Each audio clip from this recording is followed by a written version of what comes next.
aí, galerinha do bem, como é que vocês estão? Espero que estejam bem. Aqui quem fala é a professora enfermeira Juliana Guiano e nós vamos dar continuidade agora a falarmos sobre o Estatuto do Idoso, parte 2, tá? Vamos lá? Me acompanha? Nós tínhamos parado no artigo 14 e nós vamos começar agora, a partir de agora, com o direito à saúde no artigo 15, beleza? Vamos lá. Então, no artigo 15, lembrando, qualquer dúvida que tu tiveres, qualquer informação adicional que de repente seja necessário para complementar a informação, pode deixar nos comentários, manda um e-mail, vou deixar tudo no linkzinho direitinho aqui para que tu possa me fazer esse questionamento, tá bom? Certo? Combinado? Não fica com dúvida, qualquer coisa, pergunta para a Prof. Ju. Show de bola? Então vamos lá. Artigo 15. É assegurada a atenção integral. Integral a gente já falou sobre isso, né? Totalitária. Desde o começo, desde o diagnóstico, desde o acesso à unidade básica de saúde, até a atenção primária, secundária, terciária, baixa complexidade, alta complexidade, média complexidade, ou seja, ele tem direito à integralidade. Isso é um dos princípios da Lei 8080 do SUS que a gente já tinha conversado, tá? Só para te não esquecer, pra gente dar uma refrescada na memória aí, tá? Atenção integral à saúde. Deixa eu baixar o volume, que eu acho que esse volume aqui tá meio alto. Aí. Segurada atenção integral à saúde do idoso por intermédio do Sistema Único de Saúde, que a gente já viu, né? Garantindo-lhe o acesso universal e igualitário, que são os pilares da lei. Lembra? Então, a gente já teve essa aula, tu lembra? Isso foi bem recentemente.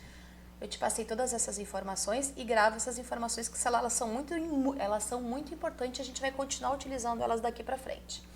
Voltando.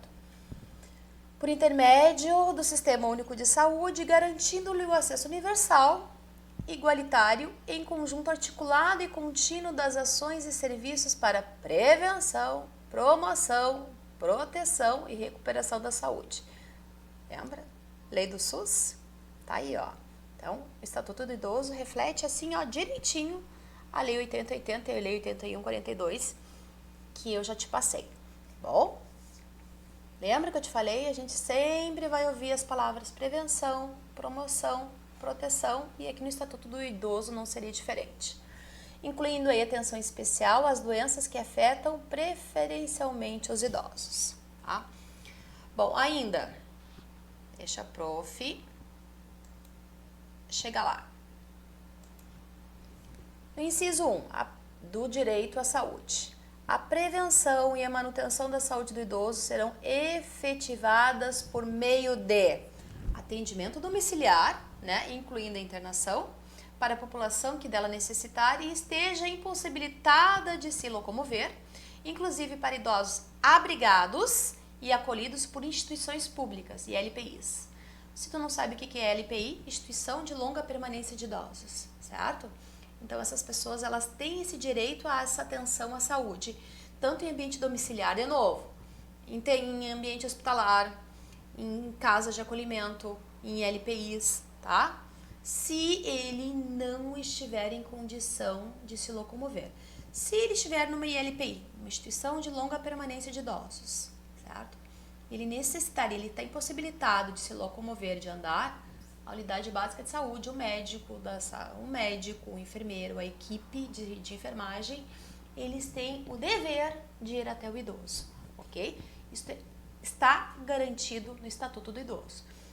Se tu tem uma clínica, trabalha numa clínica, ou tu atende teu paciente domiciliar e ele não, de novo, tô repetindo, tá? Ele não consegue ir até a unidade básica, ele não consegue ir até o médico por obrigação tem que vir até ele. Isso é um direito garantido no Estatuto do Idoso, certo?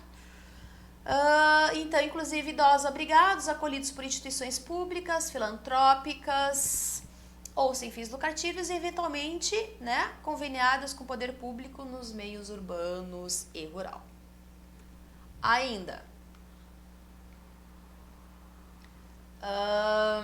do direito à saúde. Reabilitação orientada pela geriatria e gerontologia para a redução de sequelas decorrentes de agravos à saúde, né?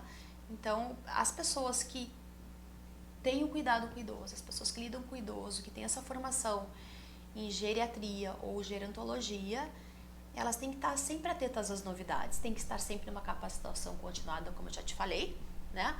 E elas têm por obrigação orientar a reabilitação referente à doença pertinente àquele idoso. Incumbe ao poder público fornecer aos idosos gratuitamente medicamentos, especialmente os de uso continuado, assim como próteses, órteses e outros recursos relativos ao tratamento, habilitação ou reabilitação. Procura o Conselho do Idoso, procura o CRAS, tá?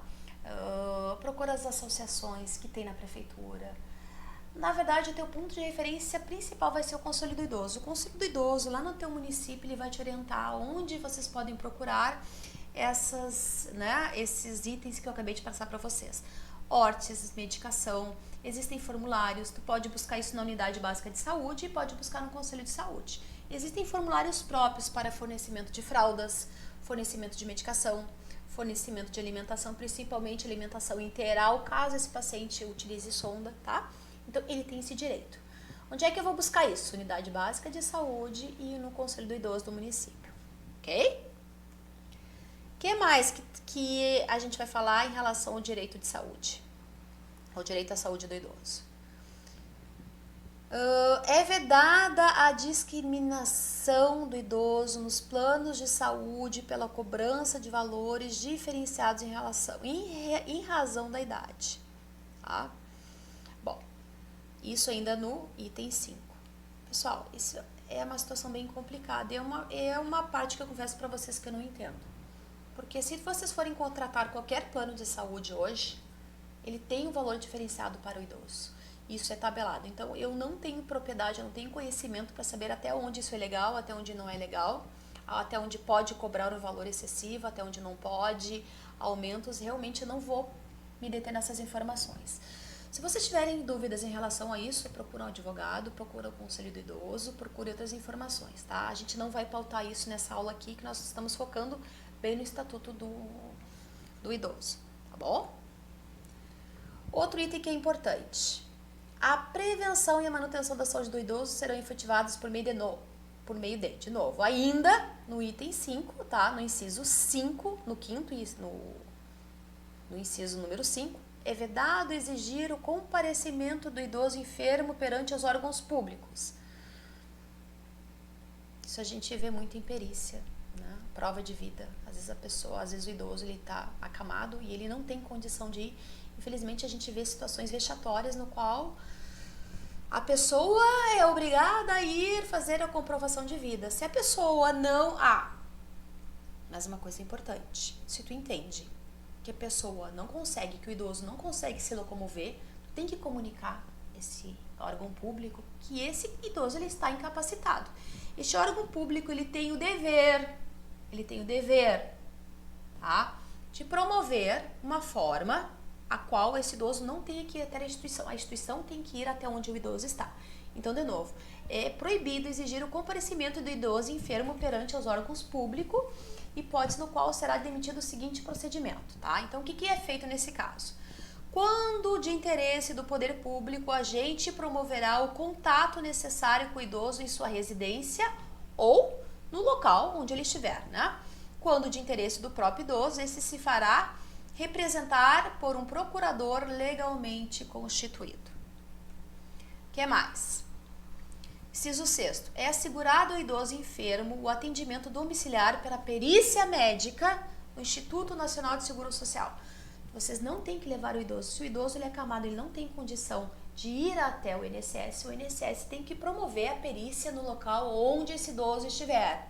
De novo, se esse idoso não tem condição de ir até o perito tem que vir obrigatoriamente até o local onde esse idoso está. Está garantido aqui no Estatuto do Idoso, tá? Gente, é uma coisa que eu quero salientar que é muito importante. Conhecimento, orientação, ela não ocupa espaço. E toda orientação, ela é muito bem-vinda. Quantas coisas poderiam ser evitadas se as pessoas conhecessem o Estatuto, lessem o Estatuto, né? Então, aqui tu já tem um diferencial, tu já tem um acréscimo a mais no teu conhecimento. Então, tu já sabe quais são os direitos e tem mais outros que eu vou te passar. Divulga, informa, comunica o familiar, comunica pessoas, comunica pessoas que têm contato com pessoas idosas, familiares de outros idosos, tá? Para que o idoso não sofra através da violação dos seus direitos.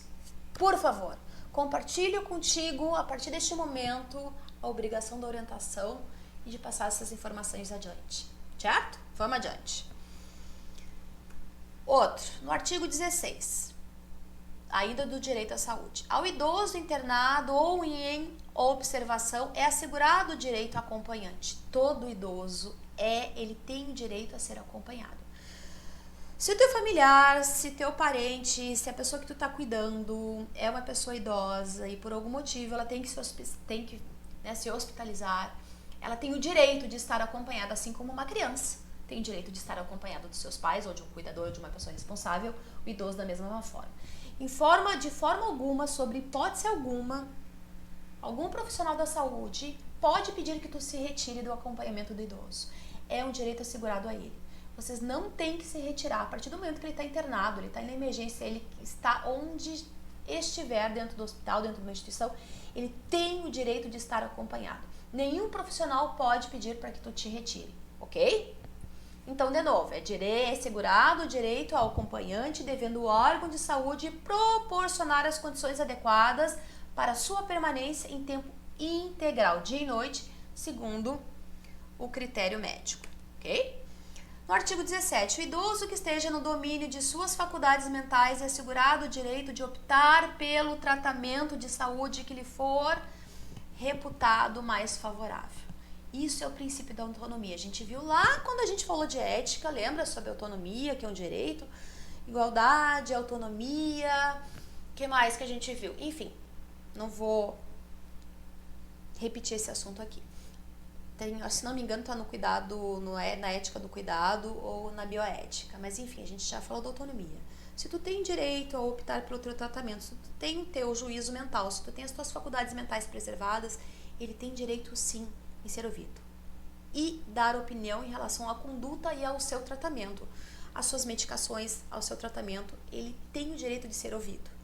E a sua opinião tem que ser levada em conta na conduta médica, na conduta de enfermagem. Inclusive, o idoso ele pode se negar, não só o idoso, toda pessoa pode se negar a qualquer tipo de conduta, procedimento, tratamento, medicação, se assim a pessoa ou o idoso achar que é o melhor para ele, tá? Então, ele tem esse direito sim. Se ele é uma pessoa lúcida, ele tem direito de optar pela sua conduta, pelo seu tratamento, tá? Opinar sobre a sua medicação. Obviamente, tu vai dar toda a orientação, explicar para ele os riscos e os benefícios de aceitar ou não o tratamento, a conduta, mas cabe a ele aceitar ou não, ok? Beleza, bora lá. Parágrafo único. Não estando o idoso em condições de proceder à opção, né, a escolha autonomia, esta será feita primeiro pelo curador, que é a pessoa legalmente responsável pelo idoso, quando o idoso for interditado, no caso, pelos familiares quando o idoso não tiver curador ou este não puder ser contatado em tempo hábil. Terceiro, pelo médico quando ocorrer iminente risco de vida e não houver tempo hábil para consulta ao curador ou ao familiar, certo? Vamos adiante. O que mais? Estamos quase terminando, galerinha. Vamos lá. Não estando idoso ainda em condições de proceder à opção, isso será feita, né, pelo item 4, pelo próprio médico, quando não houver o curador ou familiar conhecido, e caso em que deverá comunicar o fato ao Ministério Público. Apareceu idoso no hospital, não se consegue contato com a família, não tem curador, não tem o responsável, não tem ninguém por esse idoso, então o médico vai determinar a conduta dele e vai comunicar ao Ministério Público para que o Ministério Público tome as devidas providências e nomeie um curador para esse idoso. Belezinha? Então, aí no artigo 19, os casos de suspeita ou confirmação de violência praticado contra idoso serão objeto de notificação compulsória. O que significa notificação compulsória?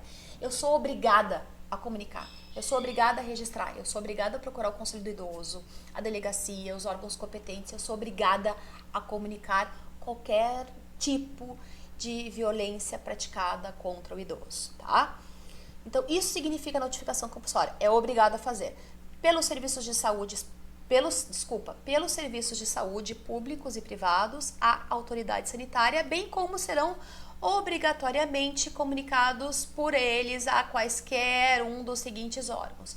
Tu tem a obrigação de comunicar, o serviço de saúde tem a obrigação de comunicar, tá? Enfim, ambientes privados, clínicas públicas, instituições, onde for constatada a violência, há uma obrigatoriedade, uma notificação compulsória em comunicar uma das seguintes instâncias aqui, órgãos.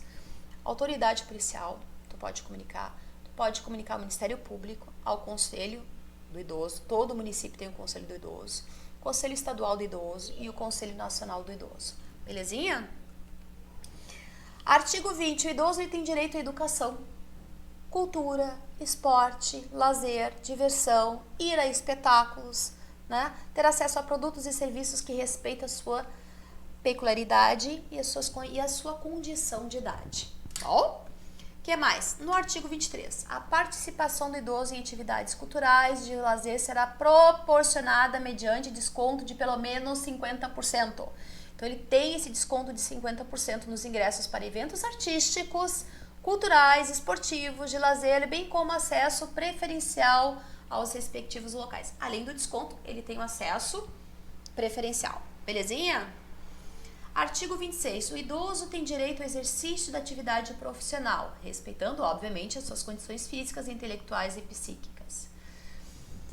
Existem concursos, tá? Claro, dependendo do concurso público, tem limitação de idade. A tendência é que isso caia por terra. Então, cada vez mais, um quantitativo maior de concursos estão respeitando idades até 75 anos, ok? Artigo 27. Na admissão do idoso em qualquer trabalho ou emprego é vedado, é proibido. Discriminação, fixação de limite máximo de idade. Ok? Vocês estão entendendo? É proibido eu limitar o acesso do idoso ao trabalho fixando uma idade. Eu não posso fazer isso. Se ele tem faculdade mental preservada, ele não tem limitações, não há porquê eu fixar uma idade para o acesso dessa pessoa ao trabalho. Ele tem direito ao trabalho, certo? Então, de novo, na admissão do idoso em qualquer trabalho ou emprego é vedada a discriminação e a fixação de limite máxima de idade, inclusive para concursos. Porém, contudo, entretanto, todavia, a gente ainda observa em vários concursos uma limitação de idade. Como eu falei para vocês, isso tende a cair por terra, ok? Ressalvos os casos em que a natureza do cargo exigir, aí é diferente, certo? Parágrafo único. O primeiro critério de desempate em concurso público, olha aí uma novidade, será o quê? A idade. A pessoa mais velha sempre vai ter prioridade na questão do desempate. Então, o primeiro critério de desempate em concurso público será a idade, dando-se preferência ao da idade mais elevada. Se tu não sabe, tá aí te agregando uma informação importante. Tá? Então, assim, ó, confira no material completo que vou colocar em anexo para ti, saiba mais dos direitos sociais, de moradia, de política de atendimento ao idoso, medidas de proteção, previdência social e muito mais. Assuntos que nós vamos pautar mais adiante nos próximos conteúdos. Certo, galerinha? E aqui nós terminamos, então, a segunda aula referente ao Estatuto do Idoso. E na próxima aula nós vamos começar com o Estatuto com os direitos da pessoa com deficiência, tá? Te aguardo lá, não te esquece, qualquer dúvida deixa nos comentários, me manda um e-mail, me questiona, que eu vou responder a tua dúvida, tá? Beijo no coração, até a próxima, fui galerinha, tchau, tchau!